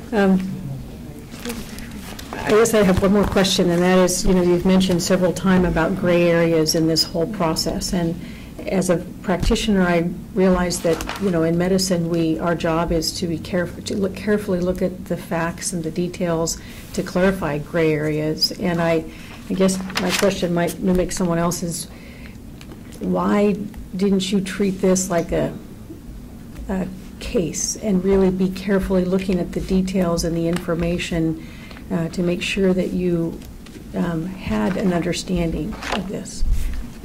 I did my best, and like for instance, when I would research whether a technician can give vaccinations, over-the-counter vaccinations, affirmed, yes, you can, but you can't give it on the premise of a hospital because you're basically acting like you're an animal hospital that's open.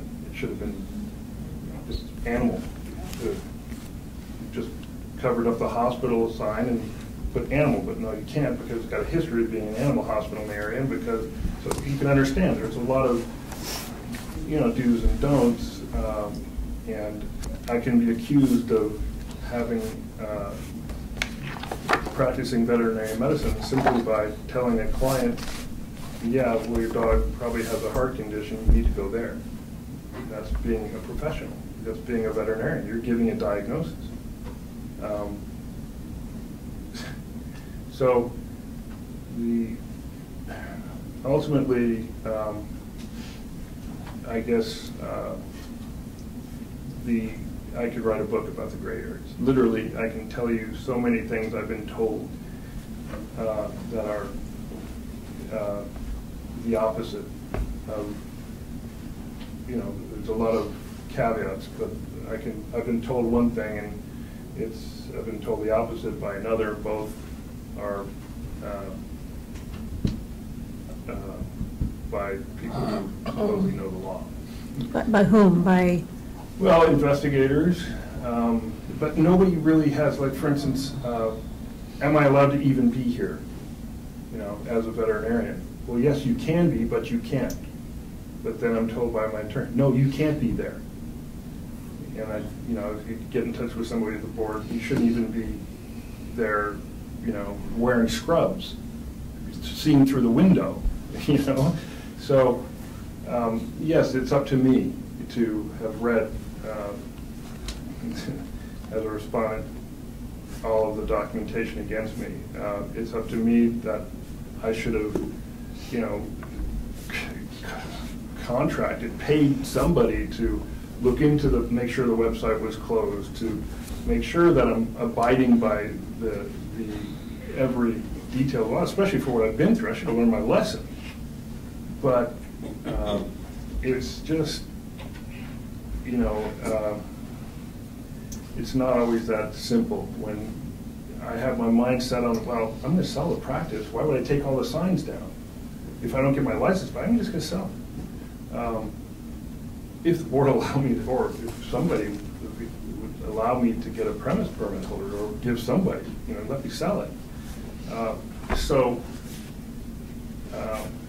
the idea then is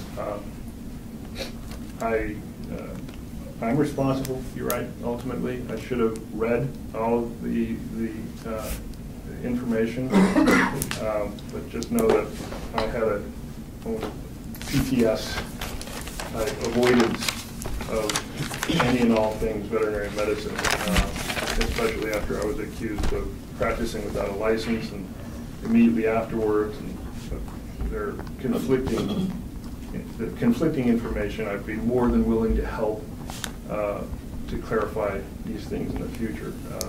I thought I was being careful and responsible, but it ended up costing me. You brought up the off-premise permits, you said you had applied for 5 or 6 new Yeah, well, no, apps? 5 or 6 different occasions. Under different names, or they each under a different name? No, they were usually under the same veterinarian. Not every veterinarian is willing to do that. Okay. But this one in particular knew me and trusted me and Yeah. said, yeah, you deserve to have the practice, not closed. He was actually interested in buying the practice. But originally, but because that fell through, then one of my employees wanted, somebody else's name on it. They didn't want to put their name on the premise. I don't blame them. They didn't want their name there. They wanted somebody else who would be responsible because, again, of the history, of my history with the board. So were the other veterinarians that were practicing there continuing to practice somewhere else, or Yeah, were they? Dr. Vidadi, Okay. and several. Okay, well, thank you. Those are my questions. He's still interested in buying the practice. Hi. Thank you for coming. I obviously have a lot of questions. I wanted to know, first of all, did you review Hest's record before coming in here? You didn't? No, I can pretty much remember everything. From all of your patients? For this case in particular, because I was very proud of the way I handled it and diagnosed it. So you remember it just was on the tip of your tongue and you knew exactly who Hester was when we asked about it? Absolutely. That was the only case that really came up that, they were questioning how I diagnosed it. Yeah, I was. So you did know there was a question about your practice of veterinary medicine when you came in here? No, I thought that was resolved. Okay. So in regards to that case, she had a swelling under her jaw, is that correct? Right. Mm-hmm. And what kind of diagnostics did you do before surgery? Before surgery, radiology, blood work, even an ultrasound. Literally everything to find out if there was something that was causing this drainage tract, which was at this point chronic. Mm-hmm. So are there any other diagnostics other than what you did that could be performed to try and diagnose what was wrong without exploratory surgeries? Well, we never really considered the exploratory surgery, meaning gross exploratory. What we're trying to do is minimally invasive because of where the origin of this patent is, this drainage tract. Mm-hmm. Very vascular, and it's, it's responsible for the laryngeal innervation, swallowing reflex, etc. So, can you repeat the question? You wanted to know if... Are there any other diagnostics that you might be aware of that would diagnose that? There was no MRI, CT scan. What we did was about the only thing you could have done. And I did it in a manner that I think was, should have been rewarded for effort, especially under the constraints of cost. Several procedures I did at no charge just to find out what the heck was going on. I'd never seen anything like this. I guess I disagree with your opinion on that. So, because I deal with cases like that quite frequently. I deal with patients that have potential migrating foreign bodies and cancer in this area here, and there's a number of other diagnostics. I would have referred, and I did. It's documented. I referred this individual several times to specialty clinics. He refused. Okay, that's fair enough. Yeah. And then you said that your records were really great in that case. Well, and they were that you detailed. felt... I like keeping detailed record because I don't always, if I go back to it 2 or 3 years later, I like to read exactly what happened. Point at this, it was a pretty thick file, so yeah, everything. I wish you all could see the records. I honestly do. I don't know why that is that you can't, but yeah, everything was. Are you aware that a lot of your record-keeping violations were based on that record? I understand. And were they my personal, for instance, if the CPR wasn't done with the heart rate, I take responsibility because I should have told the technician I need a heart rate. Yeah. And I thought just a TPR was standard. Okay. So there's, I have a lot of concerns with with your testimony today. I'll be honest with you. You have a lot of inconsistencies in what you're saying. And the more you talk, the more inconsistencies I hear. I'm pretty nervous. Yeah, I understand. I'm actually a little nervous too, so I've not questioned somebody like this before. So I wanted to, and I don't know if it's fair to go back to this, but I wanted to know what happened when you were getting paid by some gentleman who was prescribing veterinary or selling veterinary prescriptions online. That was part of the initial. Oh, that was Advantage. Pardon? Advantage. You know, at the time it was again a gray area.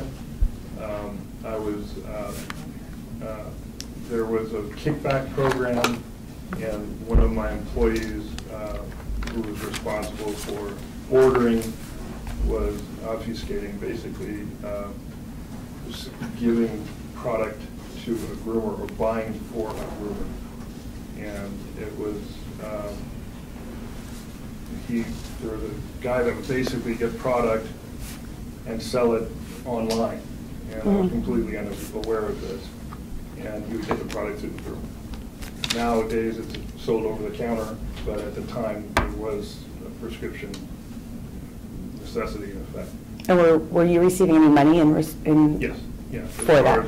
When you place an order, you know, they are able to say, oh, you get this rebate. So you weren't getting it from that individual? No, nothing from that individual. I was getting the rebate, meaning if I ordered, you know, $20,000 worth of product, you know, I would get a 10% rebate. And the more product I sold, the better. So that's where I guess this employee thought they were doing good by saying, oh, this is a great idea. She was actually approached by the defendant.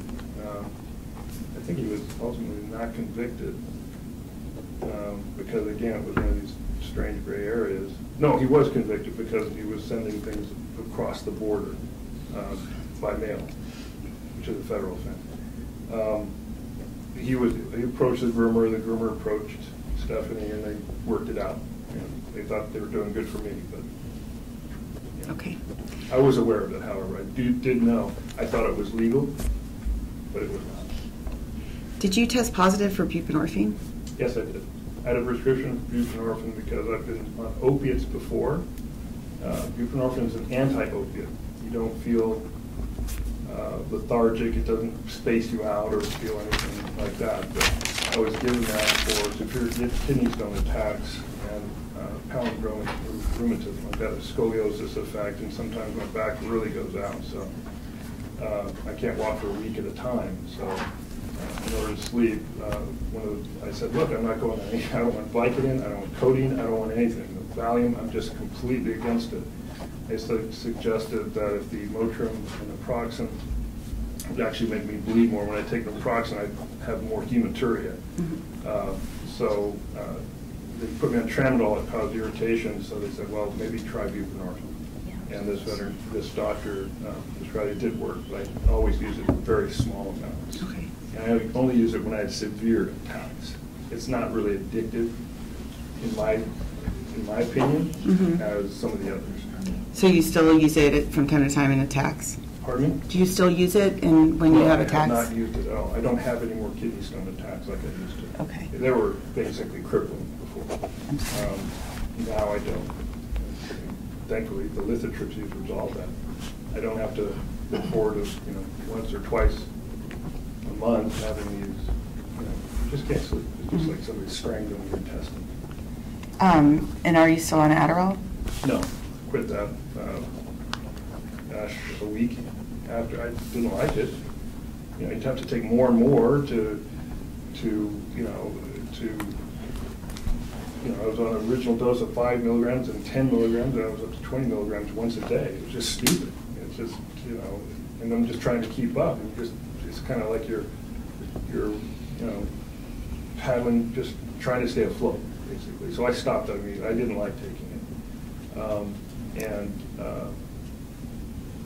That's when I thought that my symptoms, because I stopped everything. I stopped the kombucha, I stopped Adderall, and that's why I thought that my symptoms were because of detoxing from that. And that's why I ignored them originally until the high fever started, one after another. I mean, I was in the hospital, emergency, this and that, 4 or 5 times for the UTI. Are you still under the care of a psychologist, psychiatrist? And so you provided a letter, a couple of letters from, I think somebody that you were working with at Kaiser. The last one was April 2017, I believe. Was it 2017 or 18? Might have been 18. But do you have any additional documentation from people saying you're under their care? I can get that because I am still under their care. My meeting's been delayed a couple of times. So it's been 6 months. I don't have anything newer than that, but I can absolutely get it for you. And you said that you weren't aware that DUI was reportable on the licensing form? My wife called the board when somebody answered, and they said if it's a misdemeanor, you don't have to. Mm-hmm. And so she didn't. I said, well, should I write it or should I not? I didn't go further than that. At the time, I thought it was just, well, it clearly states. Nowadays, it doesn't, but back then, it clearly stated any felonies, that if you have been convicted of any felonies, check here, something in that nature. And I was never convicted of any felonies. And I guess I don't have the form in front of me, but I applied for my license in 2006, right. Which would be probably the same form. And I was under the impression when I applied for it that if I had had a DUI, I needed to report that. So I don't have the form in front of me, but I guess it was clear to me. So I'm confused as to why it wasn't clear to you. Yeah, it wasn't clear to me until my wife called the board. But it obviously states felony. And it was not a felony. Yeah, I guess I'd have to look at the form, and we can maybe look at that. There was another conviction, I guess, or offense of lying to a police officer. Is that correct? Or giving false information? That was in the accusation, but it was not admitted to as part of the stipulation. Okay, so we can't talk about that. It wasn't part of the disciplinary order. That's not something that he was disciplined for.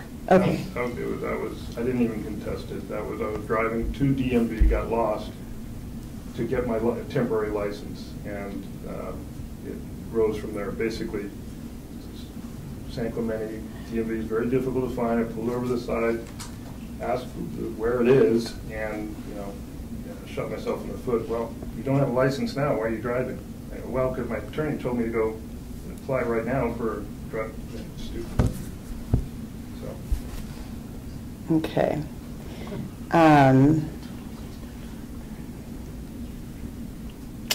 So I guess the other issue I have is that you didn't know that a doctor needed to be involved in vaccine administration, like there didn't need to be. Well, there are certain publications, and again, unfortunately, I'm unprepared, I admit it, but if you go online, you can actually read that a registered veterinary technician can administer vaccinations, but not rabies, as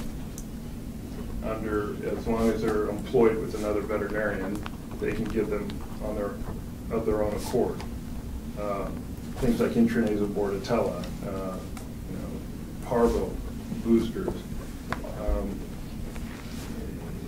As long as they're under the supervision of another veterinarian, they can give it. But the other veterinarian could be in Sepulveda. This technician goes to somebody's house, he can administer it. So that's the confusion. In my case, it was a wrong idea because, again, we're representing ourselves as an animal hospital, giving vaccination under that guise, and that Dr. Coughlin is responsible for this vaccination. So that's where I was wrong. Okay. So I guess, how are you going to be able to clearly understand the laws and the regulations and things that you're expected to know? How can we feel confident that you're going to be able to do that if you haven't made the effort to do that even up until now? Well, I've made efforts. I've made a heck of an effort. But again, there are gray areas that are difficult to ascertain sometimes.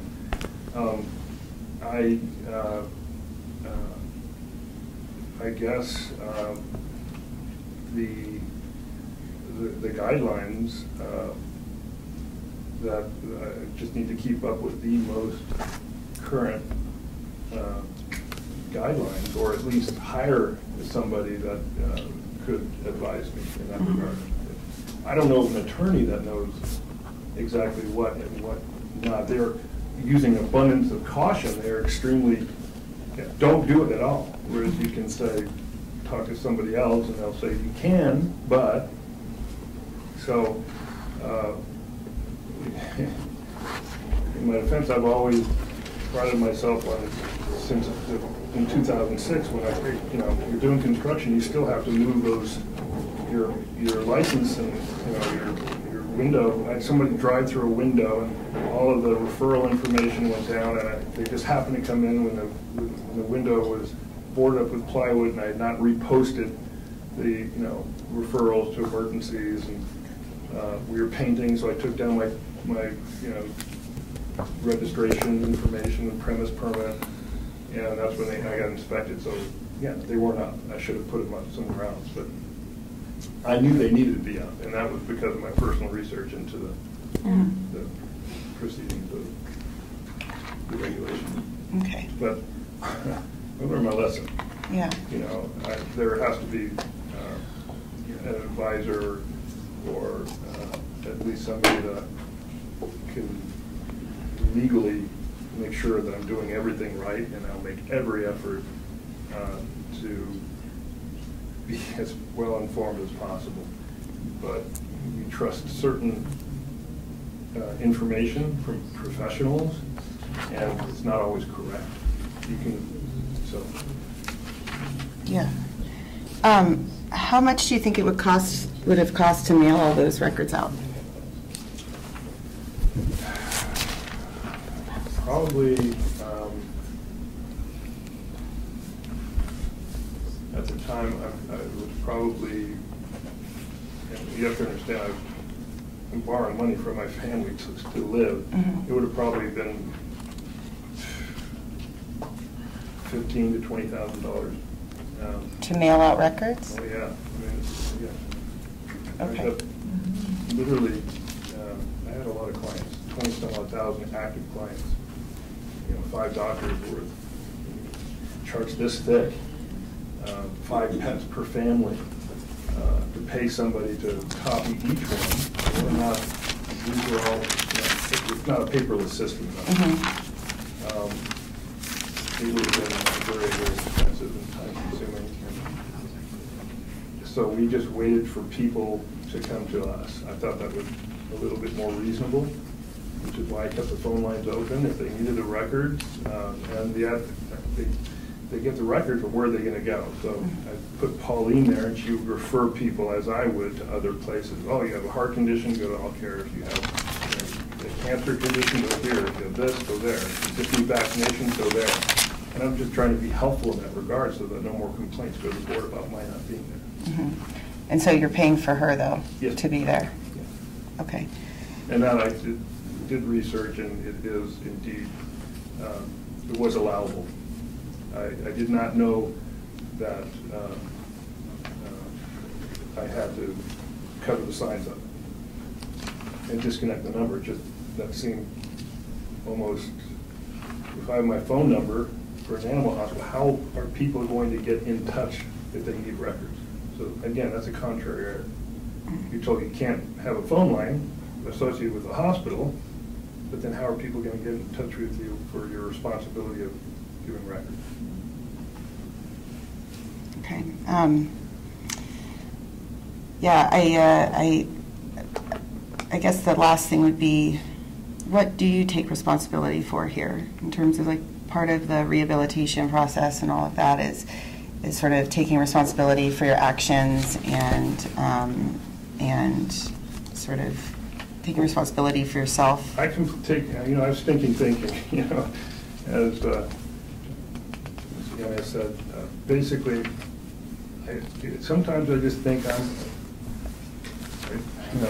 that I'm right where I shouldn't be. And, I have a lot of self-confidence because, I was able to do a lot of of things in my life that other people couldn't accomplish. And I try and redirect that into helping others. But the reason that I like attending meetings is because you get an impression that you can so clearly relate to people who are addicted and alcoholic, as I am, was, always will be, that you can rationalize and you can make yourself believe anything. And when people share at these meetings, you get little tips, little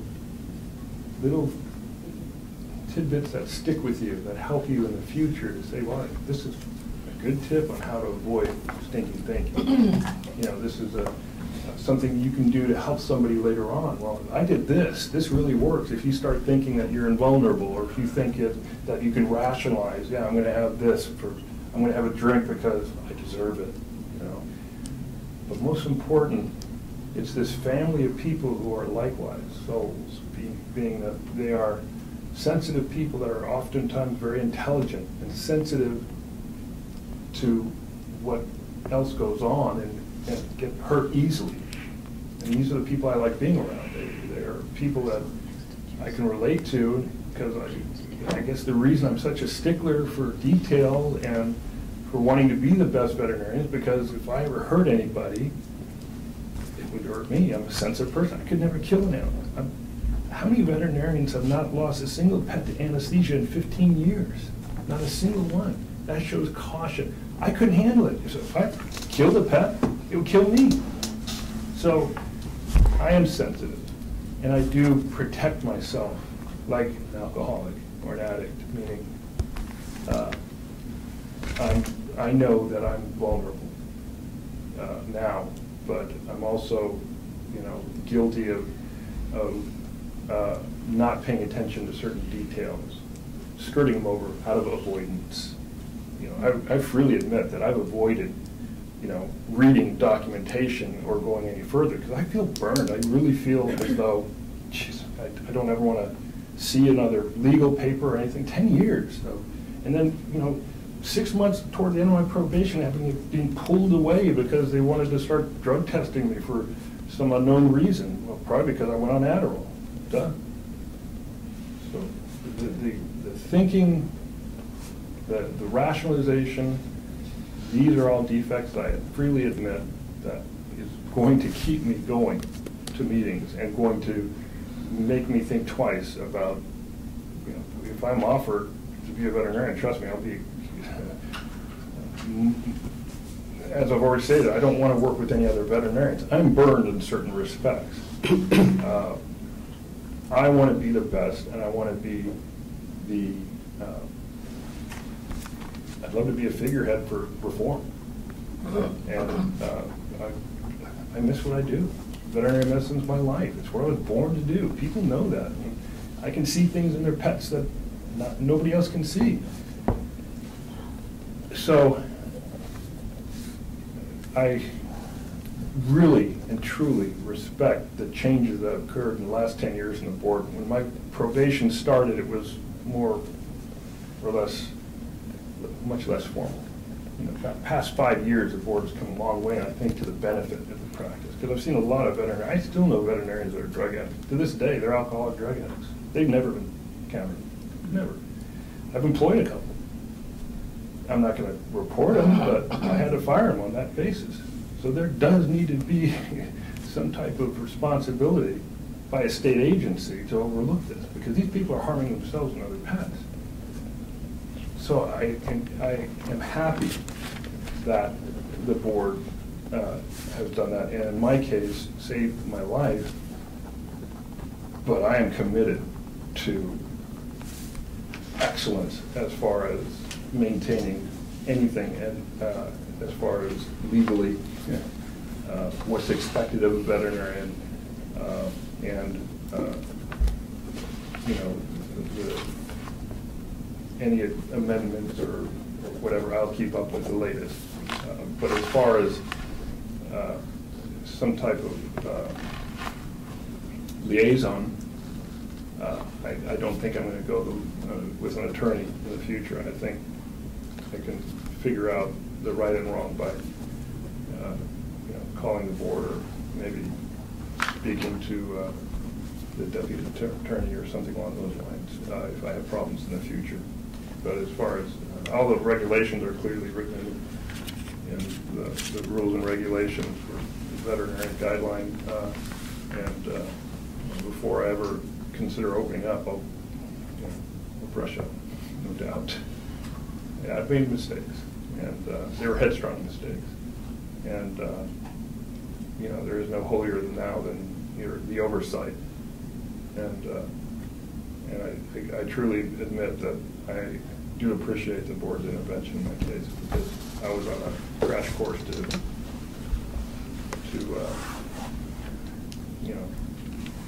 dialysis. Well, I would encourage you to consider getting a sponsor again, and I have similar concerns as Alana.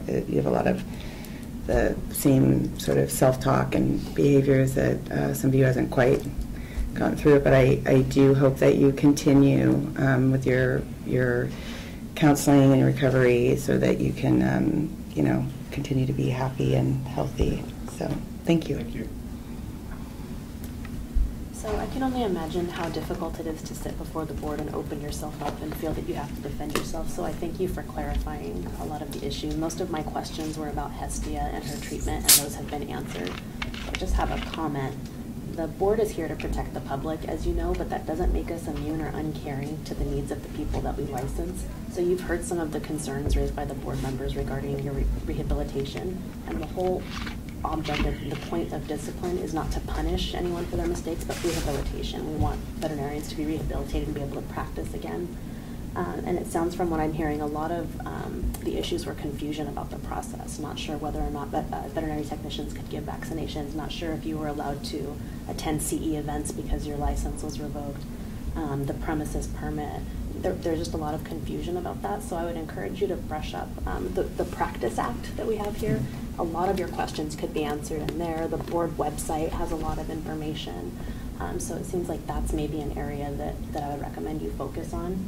And as far as the depression and isolating yourself, we do want you rehabilitated. That is the goal. So regardless of the outcome of the decision today, I would encourage you not to isolate yourself. Continue going to CE events. And if you're embarrassed to go to your local associations, there are professional associations that you can get plenty of information from there and just keep up, because you might read things online that apply to veterinary medicine in general, but California has very specific regulations, so I would encourage you for that. But I do thank you for coming today.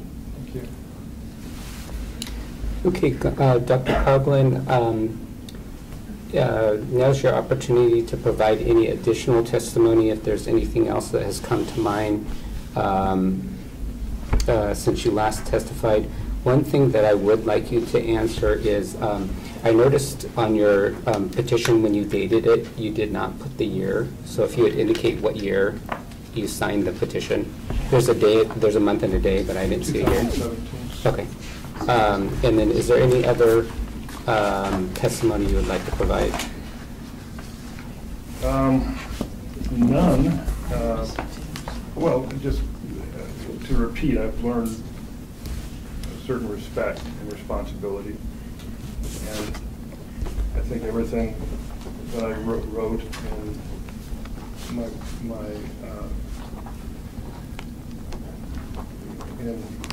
my personal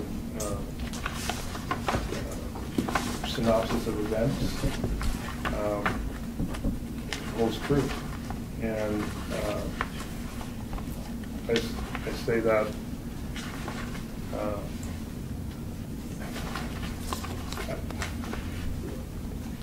I just know that no matter what,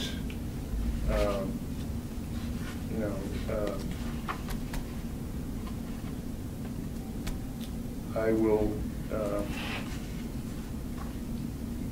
be a changed person going forward and not be so headstrong, question what I've not questioned before, you know, I think as sponsors, again, something that is important, and I will pursue, even if it's not required, I'll do it, because I think that is, you know, I deal on a daily basis with thinking. You know, I'm lazy in that if I have avoidance issues, you know, I'll avoid a topic because I'm hurt by it. And again, that's not what a headstrong, responsible person would do, but I do fault myself with not just ignoring the hospital. I just didn't want to touch anything to do with it. And I thought the practicing without a license issue was resolved by my not being there, and I kind of left it at that. I didn't ask anybody, should I take the signs out? Should I do more? And that was my defect. Should I do more? It's an avoidance issue because I'm so stung and burned, and, but it's something that I should have manned up and looked into every detail that might be a flag that I'm flying that I'm still resisting. So, yeah, any advice that could be given to me going forward, should I close the hospital down, should I take the signs down, should I not sell it, what should I do? I would be very open to hearing. I would like to practice again in the state of California. It is my life, and what's gone through in this past couple of years has been life-changing for me, and I feel great. I feel a lot better than I did, and I hope only to improve, but I want to go down the right track. I want to go down the right path, and I've learned my lesson. I mean, there's nothing that's overlooked. Thank you. Ms. Harrell, anything further on cross? No, nothing further. Is there anything further from the board? All right. Thank you for your testimony. Dr. Coughlin, is there any other evidence that you would like to provide? Not unless it's considered relevant. I wrote this is, gosh, a year ago, 2 or 3 years ago, a treatise on fibromyalgia for humans because I was suffering from it myself, and I found the cure. This is the veterinary comments on what might cause fibromyalgia. It's actually been approached to write. I've been approached to write a book about it, but it's just a little thing on a blog site that veterinarian comments on what might cause fibromyalgia. It just has proof that, look, I was going through this myself, and I did a lot of research to that effect, and it could, you know, the publication date, et cetera, should show you, look, I was going through hell myself. I didn't know what was going on, and this was the paper that I wrote because of it. I can submit this, and that's about it. Okay, if you like to submit it, it's up to you. I don't know if it'd be helpful or not. It's just an indication that, look, I'm being honest when I'm saying I was sick for a long time. So why don't you show it to Ms. Harrow first? The information on the publication could be on the website. But Yeah, I have no objection. Okay. Thank you. So that printout will be marked as Exhibit 5. Any objection to 5 for all purposes, Ms. Harrow? No. 5 is so admitted. All right. Anything further, Dr. Coughlin? no. Okay. Ms. Harrow, closing statement? Nothing. Okay. Mr. Coughlin, do you wish to make a closing statement? None. Just perhaps if I can ever find somebody who's astute on the laws and regulations, somebody that I can call. You know, I don't know that there's anybody, an individual I can actually say yes or no with absolute, you know, determination that something in the Veterinary Practice Act should or should not be done. I still think there's some gray areas, but I think if there is an advisor or somebody that veterinarians could contact to get a yes or no, I think that would be very helpful. Somebody that has some type of,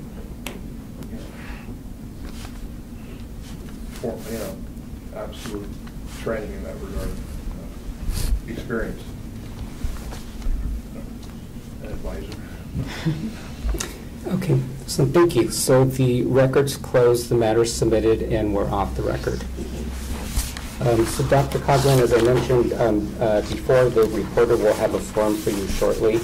And once you receive that form, you're free to leave, and I wish you good luck. Thank you very much. Thank you all very much. Yeah, good luck. I was so nervous. Take a break. Yes, so we'll take a 10-minute break at this time, and then we'll go into closed session.